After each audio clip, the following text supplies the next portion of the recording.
প্রিয় বন্ধুরা, আসসালামু আলাইকুম। কেমন আছেন আপনারা সবাই?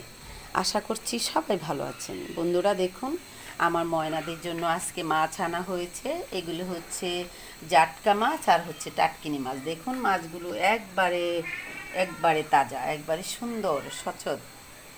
বন্ধুরা, আজ হচ্ছে শীতের সকাল নিয়ে কথা বলতে চাচ্ছি। বন্ধুরা, আপনাদেরকে আজ একটা কথা বলছি, সেটা হচ্ছে শীতের সকাল নিয়ে যা বলতে চাচ্ছি সেটা হচ্ছে এই সময়টা যারা প্রথমে প্রচণ্ড গরম, গরম থেকে ঠান্ডা, সেটাকে আমরা গ্রামের ভাষায় আমাদের মা খালারা নানিরা বলতো ঋতু পরিবর্তন হচ্ছে, মানে ঋতু পরিবর্তন হচ্ছে সেটা বলে। তো প্রথমে যারা গরম থেকে ঠান্ডা একটা আবহাওয়া আসে, হঠাৎ করে ঠান্ডা পড়ে, সেক্ষেত্রে দেখা যাচ্ছে যারা বৃদ্ধ বাবা মা রয়েছেন, বয়স্ক বাবা মা রয়েছেন, আবার অনেকে বয়স্ক হতে হয় না, এমনিও অ্যাজমার সমস্যা রয়েছে, শ্বাসকষ্ট রয়েছে, তাদের এই সময়টাতে অনেক যত্নে থাকতে হয়। কারণ গরম থেকে ঠান্ডা, ঠান্ডা থেকে গরম, এই সবগুলাতেই তাদেরকে অনেক সাবধানে থাকতে হয়, কিন্তু ঠান্ডার মধ্যে একটু বেশি প্রবলেম হয়। তো সেদিক থেকে আপনারা যারা বাবা মা আছেন বা নিজেরা নিজের দিকে খেয়াল রাখবেন, বাবা মাদের দিকে খেয়াল রাখবেন। আর হ্যাঁ, অবশ্যই সোনামণিদের দিকে বেশি বেশি করে খেয়াল রাখবেন। যাদের বাবুরা হচ্ছে এখন ধরুন 1 বছর, 2 বছর, 3 বছরের মধ্যে যাদের বাবুরা রয়েছে, তাদেরকে একটু সাবধানে রাখার চেষ্টা করবেন। কারণ এখন ঠান্ডা কাশি হলে সহজে যেতে চায় না।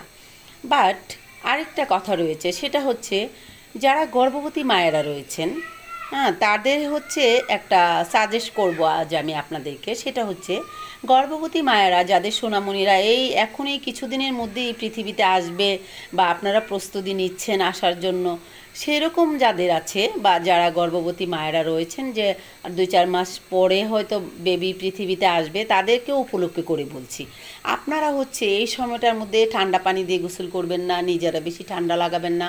যদি সেরকমটা হয়, মায়েদের যদি ঠান্ডা লেগে যায়, তাহলে সোনামণিরা গর্ভে থেকে, মানে পেটে থেকে, মায়ের পেটে থেকে ঠান্ডা নিয়ে আসে। সেক্ষেত্রে হয় কি, ছোট্ট সোনামণিরা অনেক নাজুক থাকে, তাদেরকে হসপিটালে ভর্তি করাতে হয়, অক্সিজেন দিতে হয়, ক্যানোলা ফিট করতে হয়।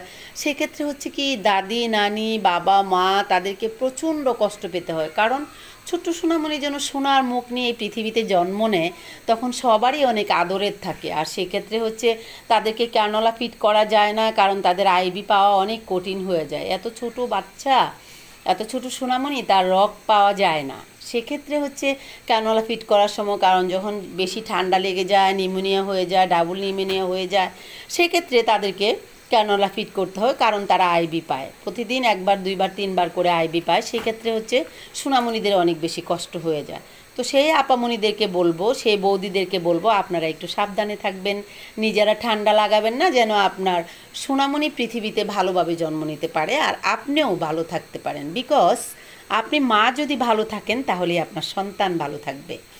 আর স্বাস্থ্য হচ্ছে সুখের মূল। আপনি যখন সুস্থ থাকবেন, আপনার বেবি যখন সুন্দর একটা স্বাস্থ্য নিয়ে 2 কেজি 3 কেজি 4 কেজি একটা স্বাস্থ্য নিয়ে পৃথিবীতে আসবে, তখন আপনার সোনামণির জন্য অনেক ভালো হবে। তাই আপনি নিজে গর্ভবতী মা, নিজের দিকে খেয়াল রাখবেন, ঠিকমতো খাওয়া দাওয়া করবেন, নিজের প্রতি অনেক যত্ন নেবেন, সময় মতো বিশ্রাম করবেন, আর খাওয়া দাওয়াগুলো একটু কন্ট্রোল করে করবেন। আর সবাই অনেক বেশি ভালো থাকবেন। আর এখন হচ্ছে ডেঙ্গু জ্বর হচ্ছে সবারই, তো ডেঙ্গু থেকে সাবধানে থাকবেন। সবাই মশারি টানিয়ে ঘুমাবেন, যাদের মশারি নেই বাসায় কয়েল দিবেন, স্প্রে করবেন। সবাই সব পরিস্থিতির থেকে সবাই একটু ভালো থাকার চেষ্টা করবেন, সাবধানে থাকার চেষ্টা করবেন।